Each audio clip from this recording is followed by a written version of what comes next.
First off, these guys don't foul them, I guess. No, you don't foul them. Well, we will, but shouldn't.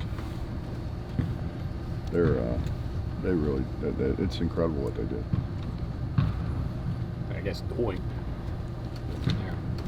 NCAA record, that's pretty good. Go back to the Florida game with them. What did you see that they did in that game that made them play so well? Made shots.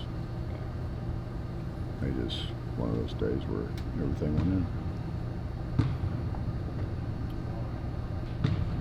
Defensively, what are you seeing out of them? Seems like statistically they've been pretty good. Yeah, they do a good job controlling the game with their offense. They're really patient, and they get really good shots. And then defensively, they're not pack line, but they don't extend much. It's a quarter court deal with a lot of help principles. Probably more perimeter oriented than they wanted to be with some injuries, you think? Looking at what you've seen in the game so far. Well, the guy that's hurt's an all SEC guy, so yeah, I'm sure they were counting on him. In general, what are your thoughts on jumping out of conference play? This event each year, are you getting this up? Well, it's pretty much a must for our league. We're playing 2 less league games than everybody else, and so make sure that we get as many, or almost as many anyway, Power 5 games as the rest of the leagues do, we have to do it.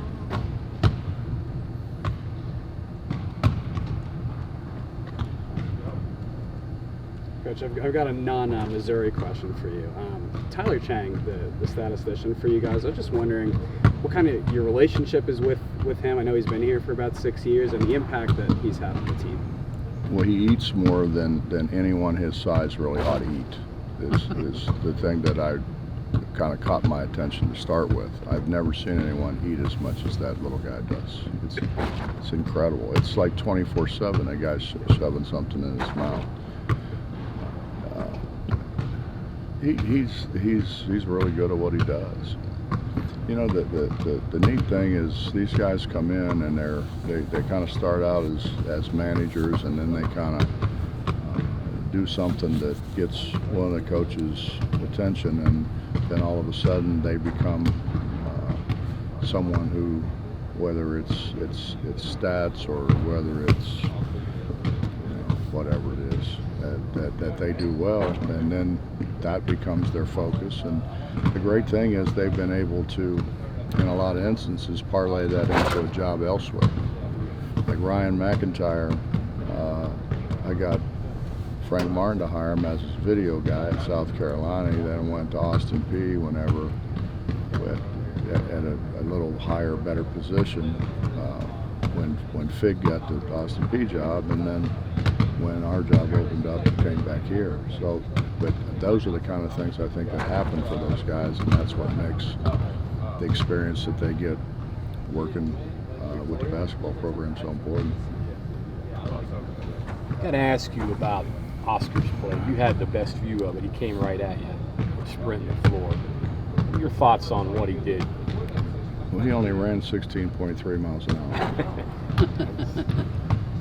You know, Sean's got those things that they puts on him that they can tell. He covered, what was it, 3 feet per second. And, I mean, I see him run every day, so it's really not shocking. I was walked in the food room the other day, and Deuce was telling him how he could beat him in a race. He said it wouldn't even be close. They haven't raced yet. Derek thinks he can beat him. So they're all just kind of actually making fun of him and telling them they would have got there like before the ball went out of bounds, because it did touch the line. It touched the line. Oh no. You just ruined it. You just ruined a great legend, story. Another legend down the drain. Yeah, there goes. We were believing the Well, arrow but it's story, only too. out of bounds if they say it is. That's true. You know? Okay. I mean, I can foul you if they don't call a foul. It's not really a foul. Ooh, Oops, sorry. I couldn't do It had no chance. Thanks. Right? I can foul you, but if they don't call foul, it's not really a foul. Not if you're calling your own. And then he Well, took, what, one dribble over here and then dunked it. Yeah. Yeah, one drill. It's covering some ground. Yep. He does some amazing things sometimes. Where does that, some of the athletes, you've had some good ones. Where does that rank as some of the things that guys that you've had? You've had some pretty good ones. I keep telling you, everybody, what they do is minuscule to what I watched Kenny Martin do day in and day out. I mean, that guy was absolutely incredible. Dale Kelly, our supervisor of officials, who officiated forever and ever and ever, and saw more games maybe than anybody in the history. He used to say to me all the time, he says, that guy does things, I thought I'd seen everything. And he continually does things that I've never seen done before. Good. It's good. Well, I mean, it's truthful. It's the football guys that don't tell the truth. The basketball guys are honest. I'm teasing. Coach, you were saying yesterday that you thought that this team still had a long way to go. What are those areas that you want to see improvement, those areas that you're talking about? We've got to do a much better job on the ball defensively. Our rotations are getting better, but they're still not what they need to be. We still rotate behind rather than rotate in front. Just some things that really ought to be a lot easier to fix than what they've been. And offensively, I don't think we've scratched the surface of what we can be. We haven't shot the ball. I mean, you go recruit guys that you think can really make shots that really made shots where they were, and then they come in and they don't make shots. And I think it's a lot of it's just confidence and thinking too much, you know. Am I where I'm supposed to be? Am I supposed to shoot this? Am I supposed to have, what am I supposed to do? And until they get comfortable. I mean, look at the difference with Chase Harler. Chase was that way. And now Chase, he's open, he shoots it, and he feels very comfortable shooting it. And that's where we got to get with the first year guys. Chase told me yesterday he gave himself a nickname. He calls himself the first aid kit for this team. What do you think about that? You think that's an accurate description? I think Chase probably could do better. He's a pretty smart kid. I think he could probably do better than that if he really sat down and thought about it much. Back to the scoring. You're getting points from a lot of different guys. Is it easier to plan that way or having a guy that you know is going to get you 15 or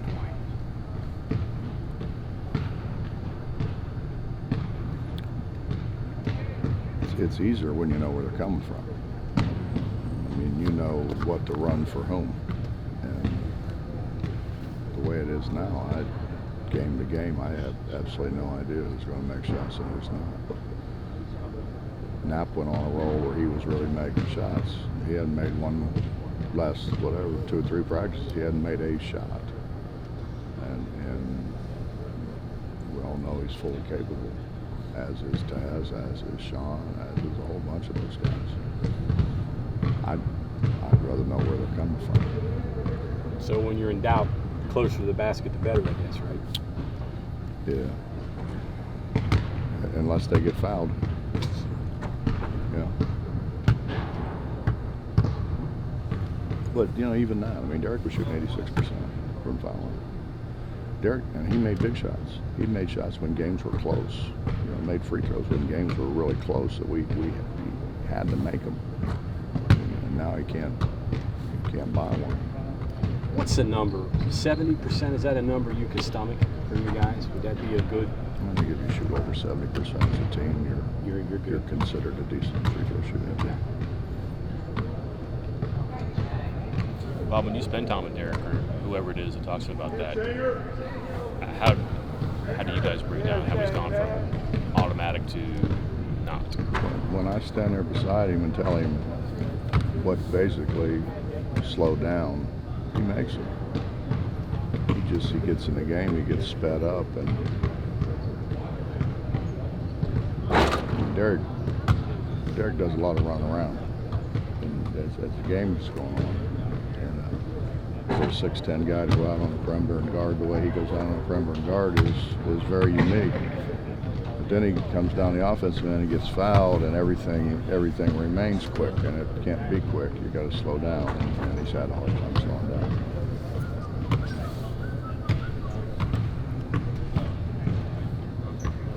I tell you what would be interesting.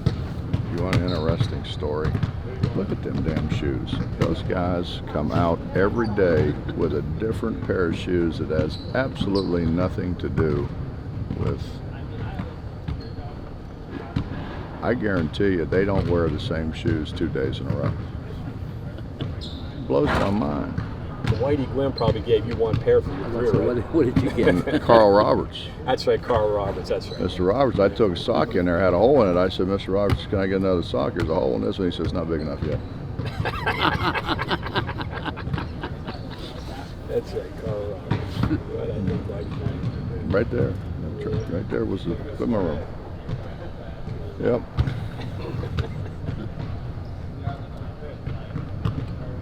What were you wearing back in? Chuck Taylors? Canvas cons.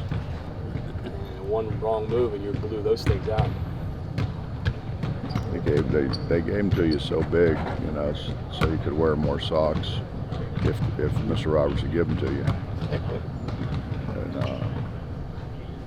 And they didn't really rip out that much. Holes in your socks and holes in your feet. Chucks. Short pants? We didn't have any of that stuff. We had a practice shirt and then when Jody came in, he got these things that they were supposed to make us faster, I guess. They were lightweight, like you know, a pair of shorts holds you back, and they were like what they were, like plastic. The shorts or the shorts? Yeah, and there was nothing to them, and they came up to about here. I mean, they were- Stock? I hated them. I mean, I can understand why. Just think if he'd had analytics back in. Well, I had good looking legs, I was told.